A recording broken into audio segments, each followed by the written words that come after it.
The Newsround on Off the Ball. With Gillette Labs. Get the ultimate shave or your money back. Neon Night Edition available now. This is News Talk. Well. Great to have you along. Liverpool 7, Manchester United 0. Frankly, it's hard to know where to start. Jonathan Wilson will help us at 7:30.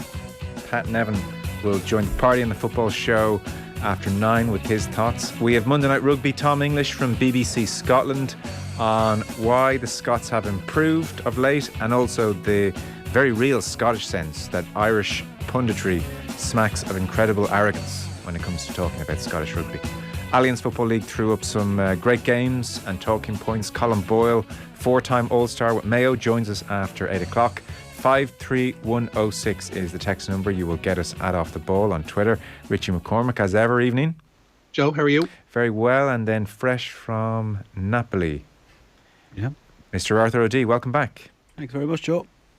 What is the Italian equivalent of an Anglophile? You are that when it comes to Italy. I suppose Italophile. Italophile, is that all right? And you are that? Well, yeah. No, I mean, I like going there. That's about the length of how I'm embracing it, though. Well, now you're back here in Dublin. Would you recommend, as a brief aside, Naples for the general Absolutely populace? top class. Not just Italophiles? I cannot imagine what it's going to be like when they presumably win the league. It seems like a matter more of when than if. Mm-hmm. I'd say that place is going to explode. Yeah. Because you kind of think beforehand that there's going to be a lot of Maradona related stuff there. Double it. Yeah. He's everywhere, all the time, everywhere. You walk around the corner, big huge wall, huge mural that will be, you think the centrepiece of a thing, but there's loads of them. It just he's everywhere. His representation is everywhere, way more than even sort of religious representation. It's him. Yes. Which is incredible. I'll bet. Things are so grim for Manchester United today that they have moved to tell BBC Sport that their captain, Bruno Fernandes, did not request to be substituted towards the end of the game. He was, they say, just looking for a clarification on his positioning after Anthony Elanga replaced Marcus Rashford. I'm sure Bruno Fernandes was really worried about his positioning at 7-0. That's worse. That's Please. That was one of the great downing of tools on Bruno Fernandes' part. This is obviously a lot about Liverpool, but then when it gets to 7-0, this is also a lot about Manchester United. He very much down tools, most notably when he was beaten at one stage and just in the most dramatic fashion said, I'm not taking another step. He seemed to push is too strong a word, but certainly put his hands on the linesman, and all in all, it was a shocking performance. I mean, his body language is not good even at the best of times. He's a moaner. That's what I was going to say. His body language is appalling, even when they're winning. And I've seen a fair bit of them over the last few weeks. I've commentated on Manchester United games there on Sundays. I was watching the two legs of the Barcelona tie in the Europa League. Like, he is an appalling presence on the football pitch in terms of his body language and his attitude. And you would think that yesterday will be a line in the sand moment for Erik ten Hag, because he's kind of shown, I guess, over the last 9 months or more, that he doesn't really have time for massive egos and the kinds of presences that would be malignant to a dressing room. And you would think that the way Bruno Fernandes has been carrying on in victory and defeat hasn't gone unnoticed by his manager. And literally, unless your name is Mbappe or Haaland, there's always a better player. And I don't know why anybody would be adverse to ditching him at the end of the season, getting as much money as you possibly can for him and getting in somebody who's more amenable to a team structure, because he's a poisonous player, an absolute poisonous player on the pitch. Certainly his captaincy is probably untenable. Yeah, I suppose, but what is it effectively? It's a co-captaincy, isn't it? Or what is the situation? Is he on field when Maguire's off? They lifted together. I think he's a lot harder to get a read on than that. I don't think that he's poisonous and should be dumped out. The few bits I've seen of him, he did an interview with Adam Crafton in The Athletic before.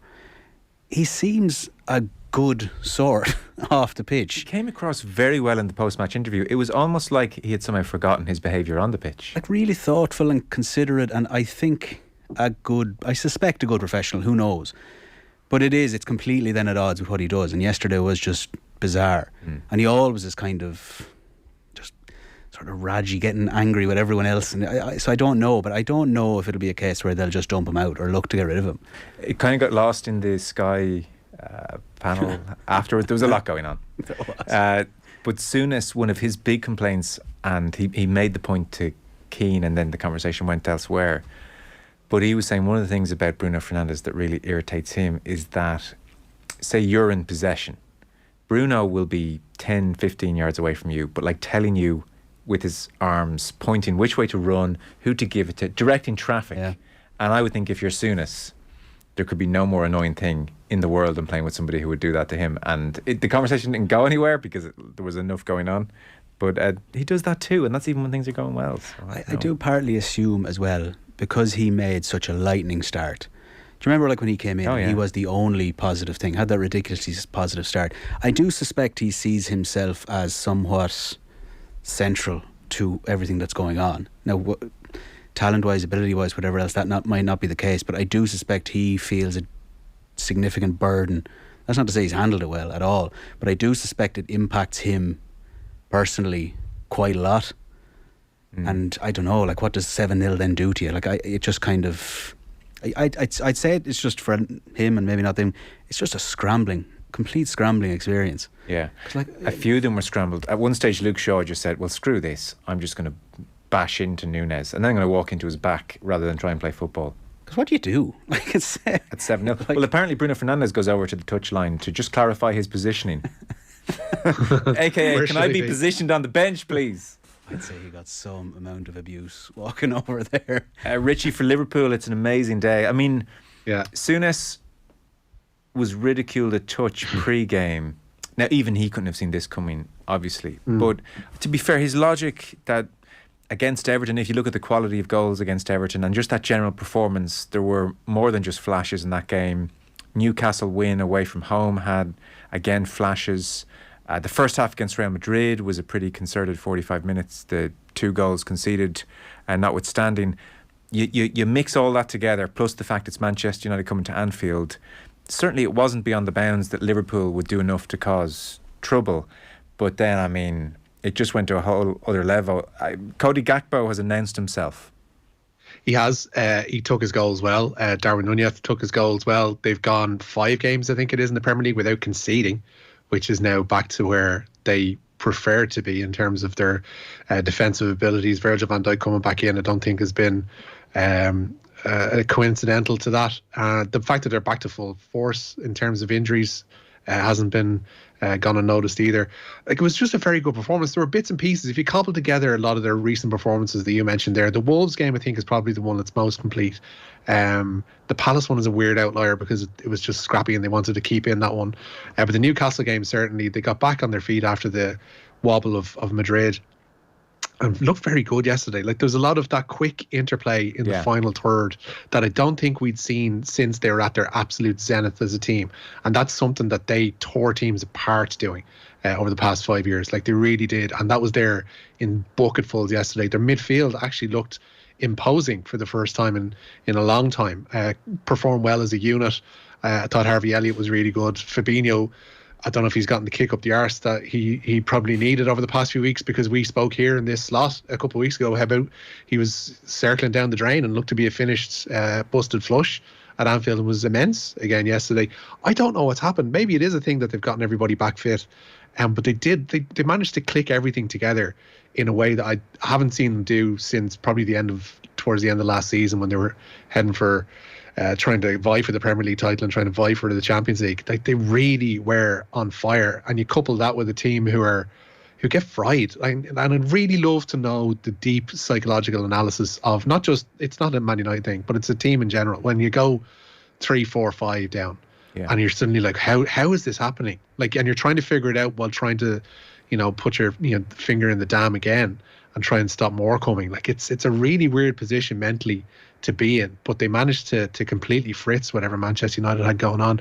And first half not brilliant. I think 0-0 was probably a fair halftime score, but from then on in, Jesus, one side. Well, they were 1-up obviously, which was good result for them at halftime. It was quite interesting. Klopp didn't give the old fist pump routine at the Kop. I think that was probably he's an emotionally intelligent, shrewd man. The optics of fist pumping, we've only gone 7 points behind Manchester United, would have felt off. So he gave that gesture as if to say, no, we're going to have to do more before we're at that level again, which was quite telling. Loads of messages in already. Between Owen Sheehan trekking around Argentina and Arthur going to Naples, is there an OTB Maradona documentary in the works? I mean, there are worse ideas. I don't think Owen Sheehan is in the documentary making a state of mind right now. Never understand how refs put up with Bruno's crap, but seeing it ignored, that he pushed the linesman yesterday, I realised it's because they're afraid of making a big deal out of something a Manchester United player does because of the inevitable media and fan backlash. I don't know what the logic was. I don't think there's a media backlash to be afraid of. No. If anything, the media love kicking Manchester United of late. I think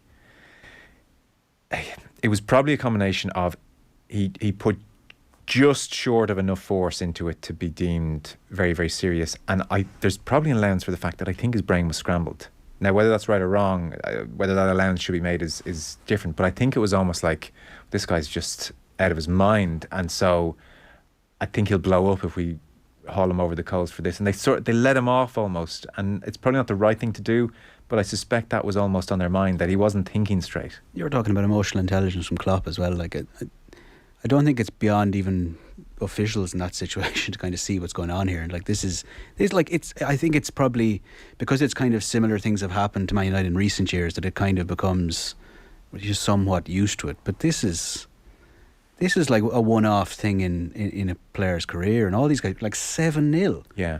And it's kind of, you know, like, you wouldn't even comprehend it. It would never have been a possibility. Mid-table match, City and Newcastle was a bigger game this week. Oh, stop. Just stop. The Petro State Derby. Lads, remind me who United were playing yesterday. Oh, disgruntled Liverpool fan. I listened to OTB AM, Talk Sport, Sky Sports News, and now your first 5 minutes today, and I haven't heard them mentioned. Fair play to West Ham, great performance to beat United 7-0. Ado, what a way to ruin what should be an enjoyable day for you. Don't be sitting there listening to referendum debates, keeping times. That's just not the way to enjoy this. Like bloody Alan Quinlan came in the rugby this morning with a can of 7-Up. Like the first 4 minutes of that was gloating. So I don't know where this is going from. And what I would say, Ado, as well, is if Liverpool win that game 2-3-0, then it's very much about Liverpool. I think when it goes to 7, it's also very much about Manchester United. So they're and in a weird way, they're an equal part of the story, and in some ways, invariably, the team in crisis are a more interesting talking point. It's not that Liverpool weren't good or we're not mentioning them. Lads, come on, why is nobody saying this? United had 4 massive games in 10 days. Barcelona win, Newcastle win, West Ham win, then Liverpool. Any other year, United would be gearing up for Liverpool for 3 weeks. This year it was just another game, and it wasn't for Liverpool. They treated it as a big game. Think about it. Yeah, ends the text. Welcome to the notion of being a big team again and having competitions to play in February and March. But also, fair enough. I think that explanation works if they lose 2-0 or 3-0. But 7. No, 7-0 disavows that a little bit. But I do think, when I was thinking about this as well, the last 3 games Man United have played have all been effectively do or die. Yeah. So it's kind of you win it or you're gone, and there is something to that. I suppose that it's kind of. And I think, to be honest with you, from my perspective, I think it was just a perfect storm. That it was just like one team sort of on an ascendancy, one team maybe a little bit out in its legs and not prepared for what was coming at them. It was interesting before, and I don't know if you thought from the Sky stuff before, and was it Souness and Keane and maybe Neville, whoever else, kind of both making such a high point again and again and again about Man United players coming to Anfield. I don't know if I'd heard that being talked about as much before. They really leaned into the Anfield factor. An awful lot. I know, kind of pay it out and how things transpired, but like, it was just interesting because that seemed like exactly what happened. Stadium can do things to you. Just do things to you. Yeah. Those Sunday nights. They should have done the Mikel Arteta and put speakers up around Carrington when they were training for He'll Never Walk Alone being played. We'll be talking to Colin Boyle after 8 o'clock. Loads of really good talking points from the weekend's GEA. The scourge of diving, the more general one, and then lots of really interesting games to get our teeth into. So that'll be 8 o'clock. Tom English with us, maybe around 8:40 or so. I've recorded this chat already with Tom. The sense from Scottish rugby is that Irish rugby pundits are incredibly arrogant when it comes to Scottish rugby, dismissive. They accuse, his point was, Irish rugby pundits accuse Scotland of being arrogant without any evidence. Yeah. And he asked me for evidence, and I didn't have any to hand. Unfair of him. Yes. Unfair. I don't have the dates and times. But it's a good conversation, so that's on the way. And then, as I said, Pat Nevin will be with us after 9. Newsround's brought to you with Gillette Labs. Get the ultimate shave or your money back. Neon Night edition is available now. Richie, we are starting with Tolka Park. Yeah, Shelburne are believed to be close to purchasing their Tolka Park home from Dublin City Council. Last month, the council's assistant CEO, Dick Shakespeare, indicated there was little appetite to redevelop the Drumcondra ground. But Neil O'Riordan reporting today that Shells are close to agreeing a deal to buy the stadium. Shells away from home tonight in the SSE Electricity Premier Division, taking on Dundalk. That's at Oriel Park. Dundalk go into the game off the back of their first win of the campaign, a 5-0 annihilation of St. Pat's on Friday night. But there's no danger of manager Stephen O'Donnell getting carried away after that one. Yeah, well, it gives our squad belief. It gives the players belief. Instead of me and us saying we're showing good quality day to day, gives them belief when they do it, when they do play to their potential, what they can do. So it's great for them to see that against another strong team and go and win the game like that. So it'll give all the individuals belief, and it'll give our team, the squad, belief, and it'll give the supporters belief. But we're like one swallow doesn't make a summer. We're not there yet. We're still a work in progress. Football tonight as well, Rich. Yeah, elsewhere, apart from that, those two games, Cork City looking to extend Shamrock Rovers' miserable start to the season as they meet in Talla. After their win in Talla on Friday night, Derry City remain in South Dublin for a meeting with UCD. Sligo Rovers welcome St. Pat's to the showgrounds, and Bohemians are up against Drogheda United. That's at Dalymount. There's also a West London derby in the Premier League tonight. Fulham can move level on points with 5th place Liverpool if they win away to Brentford, and that one is at 8. Megan Cork, scenes at the Emirates when Nelson found the corner. Mental. Will we do it? It's going to be heartbreaking when they don't. It really is. Like they've done so much and they've added so much to this Premier League season, but you do get the impression that there is a massive, feral, carnivorous animal closing in behind them, and that they are running for their lives at the minute, and just about they're escaping the bite, but they're going to get swallowed up in the next few weeks, I'd say, and it's going to be a little bit dispiriting when they do. It's hard to strongly disagree with that, but watching City against Newcastle in full, they were very, very average. I mean, in the end, it was a very routine win, and they even scored after 15 minutes, and they'd been very so-so. De Bruyne gives the ball away now in a way that I just never thought it possible for De Bruyne to give the ball away so routinely. Foden, excellent, had the beating of his man, and thoroughly enjoyed doing that. Jack Grealish, excellent. Haaland, they can ignore him all day long. He'll still run around, in fairness to him. But they just weren't very fluid, and yet they won comfortably. That's the scary thing for Arsenal. The next couple of games for Arsenal are kind. So I think it's Crystal Palace. They have Leeds at home. They have Fulham. Yeah. They could do with just 9 points without having to delve deep into Bournemouth the tank. is supposed to be kind, you know what I mean? That's true. So they need to almost win a couple of games now without having to scour the emotional depths. Yeah. Joe, you got your wish. The Forest days are back, says Paulie. I know, I was thinking, Mick texted this as well. Literally, you were away in Naples. Yeah. Manchester United beat Newcastle. They scored 2 early goals. They shut up shop. Casemiro's a god. Yeah. Muggins here comes on. And I said, perversely in a way, I do miss the Manchester United of crisis. There was a lot of fun when they'd lose by 4 or 5, and then you'd realise Roy Keane's in the studio. It's all going to kick off. And I said, that's never going to happen again. Those days are done. They're just too solid now. It was great to have the days of Forest back. It was crazy. It was just such. Because I was watching it and just kind of after I felt like they were in a pretty good place after the first half. They're like, geez, they've really got a hold on this. And they were 1-0 down, but I thought perhaps they might have been the better team for the bulk of the first half. And then once that second goal went in, and then the third was Gapco's amazing goal. This is.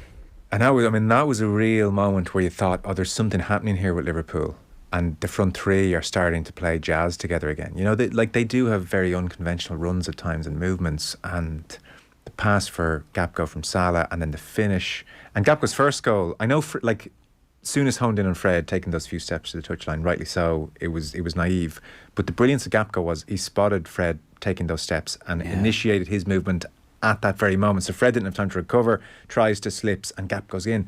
And also the pass from Robertson. So that's a couple of players suddenly in sync, and they haven't been in sync for so long. It was unbelievable seeing that in real time. Like when you see it, I think it's rare enough, especially at that distance, when I suppose just as a viewer you can see the whole thing. Oh my God! Oh, there he's in, and it was an amazing. God, the pass from Robertson as well was incredible. It's beautiful, but so good, and it needs everyone to be. Working at a high level. But that finish inside, that was, I think, as kind of yourself or Richie were saying earlier, that was them.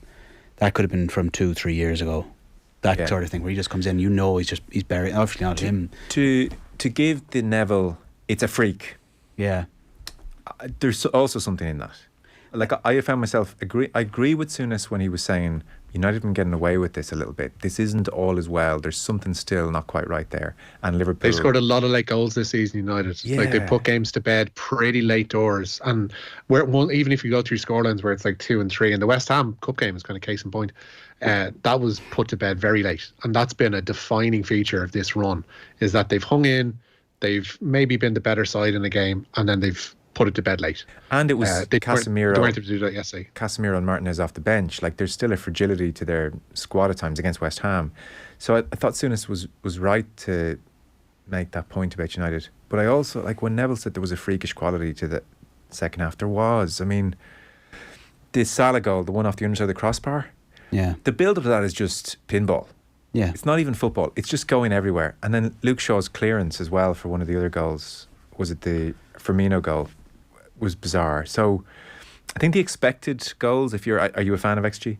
Oh, yeah. Oh, God. XG was a 3-1 win Liverpool. Yeah. Just shy of 2-1, but rounded up, and it was a 3-1 win for Liverpool was the XG. So 7-0.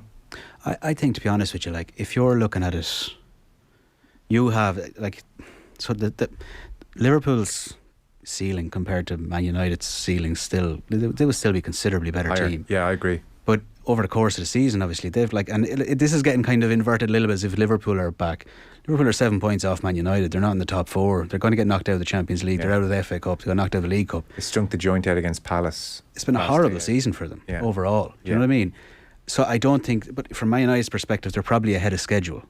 If things keep going the way we think they're going to go, like, I think they said at the start of the thing, did Liverpool finish 30-something points ahead of Man United last year? 34. Right, so and now it's 7 in the reverse. Yeah. That's a preposterous turnaround. I think too much has been made of the silverware beating Newcastle, who aren't playing well. Everything's okay again.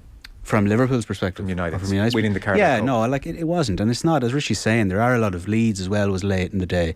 But it's a 2-0 win, so it looks kind of more convincing on paper. Yeah. But I do think they don't, like, it's by virtue of the fact that, to be fair to him, like, Wout Weghorst is playing up front yesterday. That's not, like... Yeah. And that's also crippling them because he has no pace. So they drop him into number 10. They shift Bruno Fernandes out to the left-hand side. They put Rashford up top, so there's a bit of a running thread in behind.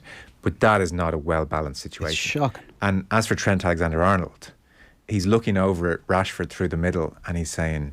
There but for the grace of God. Amen. Like, because it is, but it's exactly it. That's like, there's just such glaring things. Like, to be fair as well, sort of at right back where it gets so exposed in those kind of games between Dalot and Wan-Bissaka, it's not, neither of them are bad. Yeah. But it's kind of, neither of them are exactly the answer either. So it's kind of, there's a lot of gaps in that team still. Jonathan Wilson is going to join us 7:30. Pat Nevin is with us after 9 o'clock. Richie, St. Patrick's Day, it's around the corner.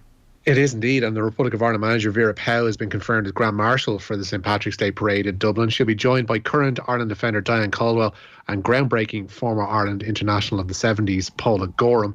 Manchester United players meanwhile have spent the day grovelling on social media following yesterday's humiliating 7-0 loss at Liverpool.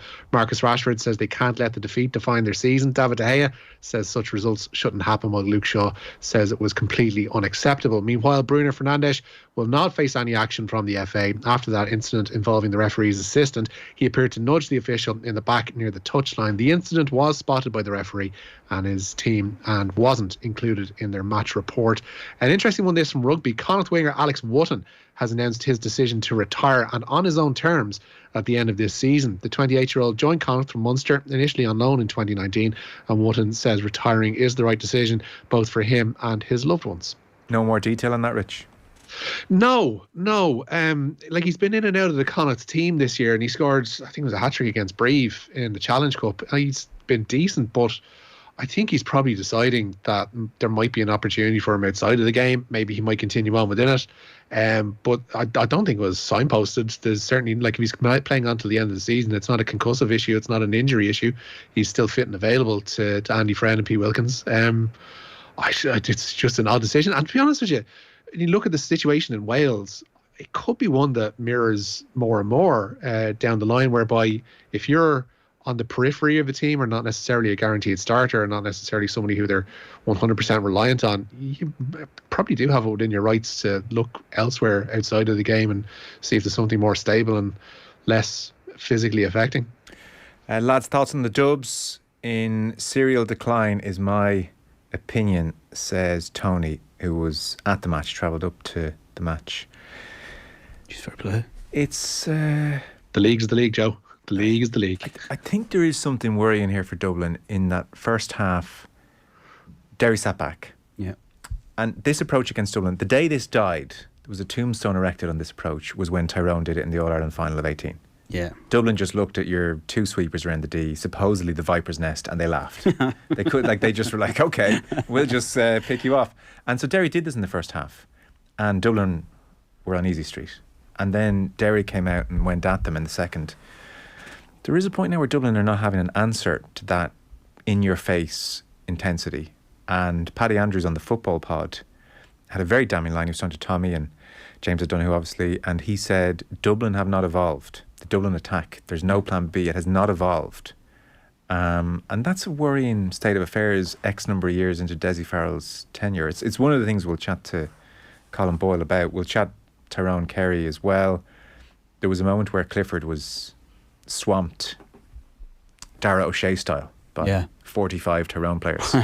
And he ended up on the ground and the ref gave a free out. Yeah. And one of the Tyrone players, Roy Keane to Haaland style, leaned down and let him have it on the ground. And I thought to myself, they're back. Yeah, they're back. You may not like them, but they're back.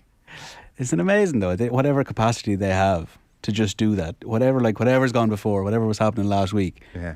Kerry up at home. It's interesting the point you make about Dublin, sorry, because my only question with that would be not knowing enough of the intricacies of all these things, but like the brute numbers, I think last year Kerry beat Dublin by a point.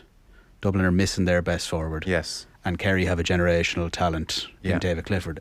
I wonder, are the systems or whatever else so different, or is it a case of just like fine margins and amazing players? I don't know. Right. You could be well be right. Yeah, who knows? I don't know, but I do suspect, like, and listening to Paddy on the pod as well, like, they still have a bit to go in terms of getting like McCaffrey and Mannion back up to speed, and all of a sudden then it's like, yeah, they have extra gears. There's no doubt. Yeah. Colin Boyle will provide clarity. He'll tell us after 8 o'clock. Rich, sorry, I've gone a touch over. Do you want to give us last story or two? Yeah, it's been confirmed that Grant Gilchrist will miss Scotland's Triple Crown decider with Ireland. The lock has received a 3-match ban following his sending off against France. Gilchrist could, however, play for Edinburgh against Connacht in the URC if he completes our old favourite tackling school. And League of Ireland director Mark Scanlon says a new cross-border women's competition will guarantee clubs more top-quality games. All 11 women's Premier Division teams will compete, with 5 from Northern Ireland in the Football League. They're split into 4 groups of 4. The competition is going to get underway on June 18th. And a final is going to be slated for July 16th. Very good, fellas. We're out of time. Richie, thanks a mil. Nice lads. Arthur O'Dea, thank you. Cheers, Joe. Your chance to win big. News Talk's cash machine. So it's a rollover. The new amount is €31,086.62. Text play to 57557. Get your entry in by 3 o'clock tomorrow afternoon, and then across the Go Loud network of stations. Barry Dunn will make the call. If your phone rings, answer within 5 rings. The exact